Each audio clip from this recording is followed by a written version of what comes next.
இந்த பாலிடாக்ஸ் விக்னேஷுக்கும் நடந்த டிபேட் எப்படி இருக்குன்னா, இப்போ ஒருத்தர் வந்து நல்ல ஒரு தரமான நாட்டு மாட்டு பால், காம்புலேருந்து கறந்து எடுத்த பால், அதை சுண்ட வச்சு அதில் டீ தூளோ இல்லை காஃபி தூளோ இல்லை சர்க்கரை எல்லாம் சேர்த்து டீ, காஃபி இல்லை ஹார்லிக்ஸ்னு குடிக்கிறார்.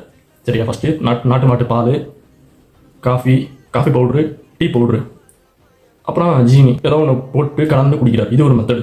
இன்னொருத்தர் என்ன சொல்கிறாருன்னா, இந்த டீ, காஃபி, ஹார்லிக்ஸ் இதெல்லாம் வந்து இடைச்சல்கள், இதெல்லாம் வந்து நடுவில் வந்தது. நான் வந்து தூய நாட்டு மாட்டு பாலை மட்டும்தான், அதுவும் தண்ணி கலக்காத பாலை அப்படியே குடிப்பேன். நீங்கள் இப்படி வந்து இடைச்சல்கள் பண்ணி இந்த டீ, காஃபி, ஹார்லிக்ஸ்லாம் கொண்டு வந்து பாலையே கெடுத்து வச்சிட்டீங்க அப்படின்னு சொல்கிறாரு. இப்போ வெறும் பாலை மட்டும் குடிக்கிறது சரியா, இல்லை டீ, காஃபி குடிக்கிறது சரியா? எது சரி நீங்களே சொல்லுங்கள். எல்லாமே அவங்கவுங்க சாய்ஸ் தான்.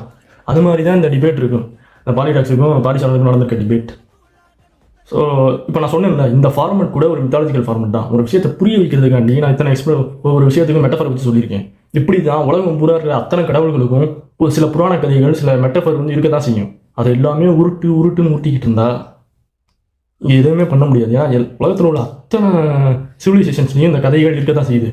அது எப்படி தமிழ்நாட்டில் மட்டும் இல்லாமல் இருக்க முடியும்? சரி, உங்கள் விவாதத்தின்படியே அந்த சான்ஸ்கிரிட்டைஸ்டு வெர்ஷன் கலக்காத நாட்டுப்புற கதைகள், நான் என்ன சொல்கிறது, குலதெய்வ வழிபாடு, கிராம தெய்வங்கள் இருக்குல்ல, இந்த பில்லு பாட்டில் கேட்டு பாருங்கள். அந்த கடைகள்லையுமே இந்த ஃபேண்டசைஸ் பண்ணுற விஷயங்கள் இருக்க தான் செய்யும். ஸோ இது இல்லாமல் இருக்காது. ஸோ இது வந்து இடைச்சல்கள், அதெல்லாம் என்ன சொல்கிறது, மனுஷனா அப்படி தான் இருக்கும். இப்படித்தான் வந்து ஒரு குறிப்பிட்ட ஃபார்மெட்டில் தான் நம்மளோட மரபை வந்து கடத்தவும் முடியும்.